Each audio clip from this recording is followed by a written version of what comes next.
sempre que ele sentencia no processo, é o momento que eu vou poder me valer, via de regra, da apelação, que é o recurso que a gente vê hoje. Por que eu estou falando via de regra?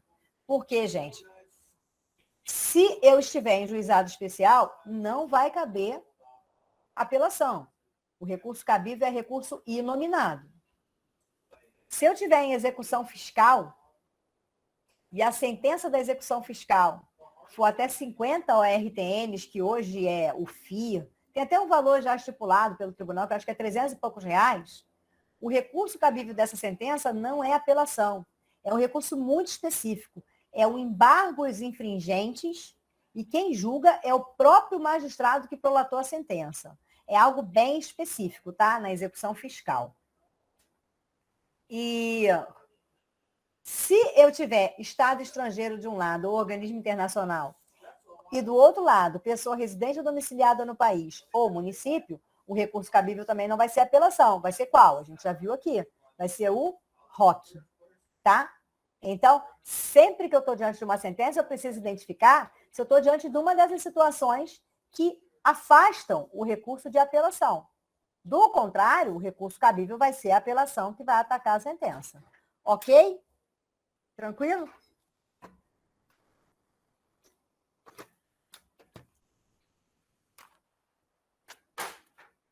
Então, a partir daí, a gente começa a trabalhar hoje. A gente foi no 2015, a gente foi no 2022, depois nós fomos no 2015, depois nós fomos no 2021, agora a gente vai para o 2009. Porque o 1009 é o que vai tratar, né, da apelação. Beleza? E assim, gente, a apelação é o recurso por excelência. Por que é o recurso por excelência? Porque é o momento que eu posso, né, discutir a sentença como um todo e a sentença como um todo olhando o meu processo como um todo também. Por quê? Porque a sentença é a conclusão que o magistrado chega, né, do exaurimento do conhecimento de tudo que aconteceu no processo. Então, se eu utilizei 4, 5 fundamentos, ele precisa enfrentar os 4, 5 fundamentos. Até porque a gente já viu no 489, parágrafo 1º, que é um artigo que vai tratar tanto da sentença como de qualquer outra decisão, né, que ele vai trazer o que não se considera fundamentado uma decisão. Então, nesse sentido, quando eu vou atacar a sentença, perceba, eu tenho um universo de coisas para discutir. E o que é interessante? A apelação, por esse motivo, ela é o recurso por excelência, mas mais que isso, a apelação é um recurso, é o último momento que você vai discutir fatos naquele processo. Você não vai discutir fatos a partir da apelação. Então, o que o legislador permitiu? Inclusive, se ocorrer algum fato superveniente à sentença, ou você toma conhecimento de um fato que já existia anterior à sentença, mas que você não sabia, ou até sabia, mas não tinha a menor ideia de como mostrar, de como provar aquele fato, você pode levar esse fato novo na apelação. Você pode trabalhar um fato novo, inclusive com produção de provas, na apelação. Então, percebam como esse recurso é diferente dos outros. Tá? Esse recurso ele é muito mais amplo, ele te dá muito mais margem para você rediscutir, porque é efetivamente um recurso que vai permitir o tribunal rever o teu processo. Tá ok? E aí, partindo disso, a gente começa, então, a falar de apelação. A apelação está prevista nos artigos 1009 a 1014 e é o meio hábil para eu insurgir-me contra uma sentença. E o que ela vai permitir? Vai permitir uma ampla atividade cognitiva, que foi exatamente o que eu acabei de falar agora, tá?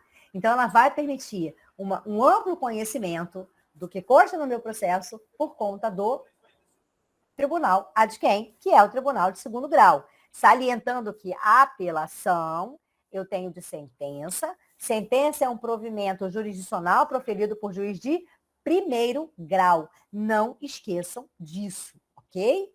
Então, eu não vou ter apelação de um acórdão, eu não vou ter apelação de uma decisão monocrática do relator, tá? Eu não vou ter apelação de uma decisão unipessoal do presidente. Eu vou ter apelação de uma sentença proferida por um juiz de primeiro grau. Ficou claro isso para os senhores?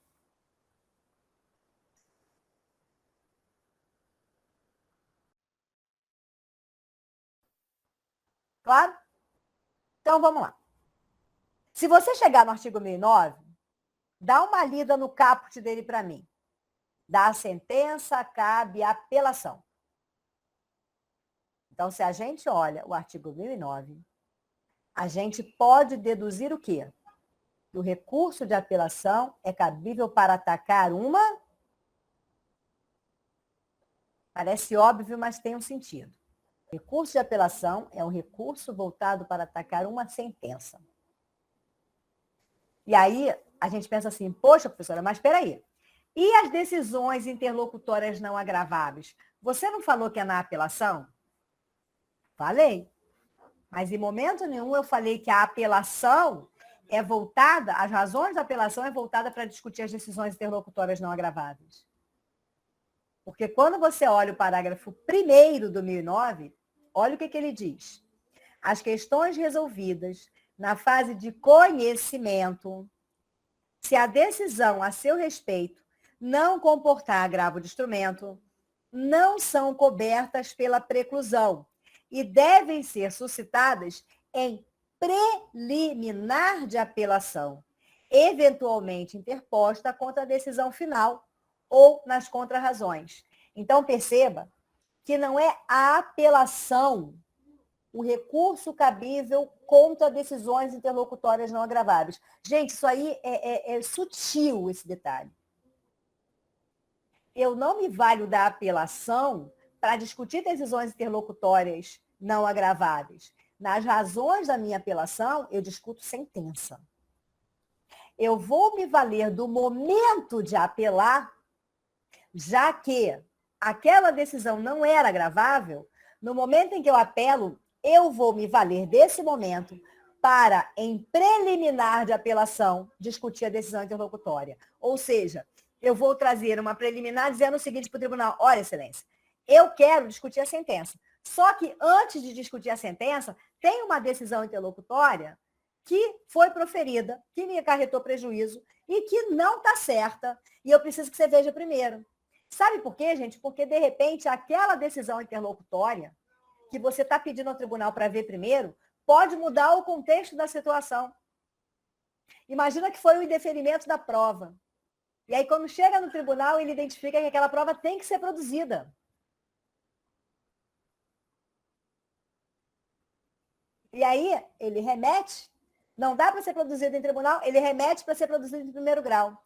E detalhe, da produção daquela prova muda completamente o contexto do juiz para sentenciar. Uma nova sentença vai ser proferida. Entenderam? Isso. Então, é isso que eu quero de vocês. Né? A apelação é recurso contra a decisão interlocutória? Olha só, a apelação é recurso contra a sentença.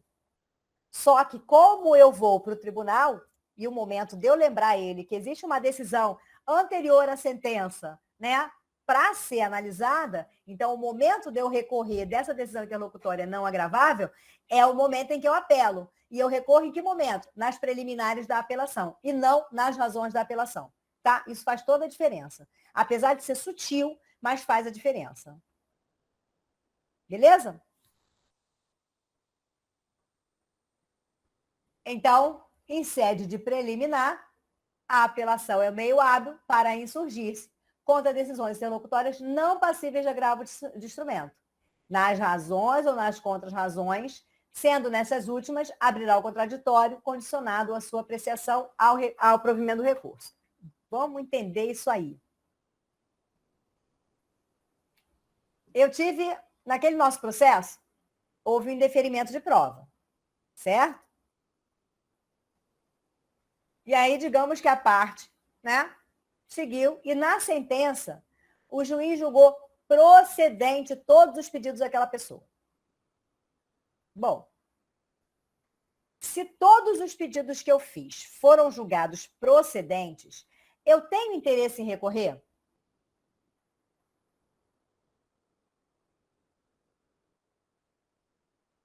Eu tive uma decisão interlocutória que indeferiu a produção de uma prova minha. Mas quando o magistrado sentenciou, ele julgou procedente totalmente os meus pedidos. E aí eu pergunto para vocês, eu tenho interesse em apelar? E agora você vai entender por que eu falei, ó, preliminar não é razão. Eu não tenho interesse em apelar. Se eu não tenho interesse, né, para recorrer, para apelar daquela sentença, eu posso apelar da decisão interlocutória? Porque não faz o menor sentido. O recurso de apelação é para atacar a sentença. E se a minha sentença é total procedência para mim, eu não tenho nenhum interesse de agir para utilizar o recurso. E eu não vou recorrer. Mas eu não tenho. A outra parte tem interesse de agir para recorrer? A outra parte tem. E aí, certamente, se a outra parte não perder o prazo, que se ela perder o prazo, eu estou feliz da vida, continuo ganhando. Mas se ela não perder o prazo do recurso e ela apelar daquela sentença, eu vou ser intimada para apresentar contrarrazões daquela apelação, não vou? Eu vou ser intimada para contrarrazoar as razões do recurso dela. E aí, agora, abre para mim o interesse. E eu vou explicar por quê.